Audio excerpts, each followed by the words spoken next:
അക്വേറിയത്തിന് ചെറിയൊരു ലീക്കേജ് വന്നപ്പോൾ നമ്മളത് മാറ്റി വെച്ചിട്ടുണ്ടായിരുന്നു. അപ്പോഴാണ് നമുക്കൊരു ഐഡിയ തോന്നുന്നത് ഹാംസ്റ്റേഴ്സിന് കൂടുണ്ടാക്കിയിരുന്നത്. അപ്പോൾ അപ്പോൾ തന്നെ നമ്മൾ ടാങ്ക് രണ്ടായിട്ട് തിരിച്ച് ഒരെണ്ണത്തിൽ നമ്മൾ കുറച്ച് അറക്കപ്പൊടിയും ഒരെണ്ണത്തിൽ നോക്കിയപ്പോൾ അറക്കപ്പൊടി തീർന്നു.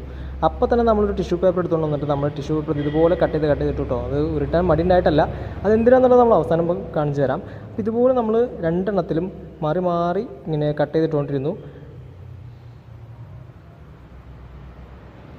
കട്ട് ചെയ്തെല്ലാം കഴിഞ്ഞ് കഴിഞ്ഞപ്പോൾ നമ്മൾ നൈസായിട്ട് അത് എല്ലാ ഭാഗത്തേക്കും സെറ്റ് ചെയ്ത് കൊടുത്തു. അതിനുശേഷം നമ്മുടെ ഹാംസ്റ്റേഴ്സിന് നമ്മൾ ടിൻറ്റുമോളും ടുണ്ടുമോളും നമ്മൾ ഗ്ലോബിലാണ് ഇട്ടിട്ടുണ്ടായത്. അപ്പോൾ അവന്മാരെ നേരെ അങ്ങോട്ട് പിടിച്ച് രണ്ടെണ്ണത്തിനാണ് മാറ്റിയിട്ടു. ടുണ്ടുമോൾ പ്രഗ്നൻ്റ് ആണെന്ന് തോന്നിയുകൊണ്ടാണ് നമ്മൾ സെപ്പറേറ്റ് ഇടുന്നത്. കഴിഞ്ഞ തവണ നമുക്ക് ചെറിയൊരു പണി കിട്ടിയതാണ്. അപ്പോൾ രണ്ടുപേരെ നമ്മൾ മാറ്റിയിട്ടിട്ടുണ്ട്. അപ്പോൾ ഇത് നമ്മൾ ഉരുട്ടി ബോളാക്കാഞ്ഞതിന് കാരണമുണ്ട്. അതിന് നമുക്ക് കുറച്ച് നേരമാണ് വെയിറ്റ് ചെയ്യാം. എന്നിട്ട് നമുക്ക് എന്താണെന്നുള്ളത് പറഞ്ഞുതരാം. കണ്ടോ, എല്ലാവരും അവർ ബോൾ പോലെ ആക്കിയിട്ട് കൂട് പോലെ ആക്കിയിട്ടുണ്ട്. ഇതിന് വേണ്ടിയാണ് നമ്മൾ അങ്ങനെ ഇട്ടത്. അപ്പോൾ എന്തായാലും വീഡിയോ ഇഷ്ടമായെങ്കിൽ നിങ്ങൾ ലൈക്ക് ചെയ്യുക, ഷെയർ ചെയ്യുക, സബ്സ്ക്രൈബ് ചെയ്യുക.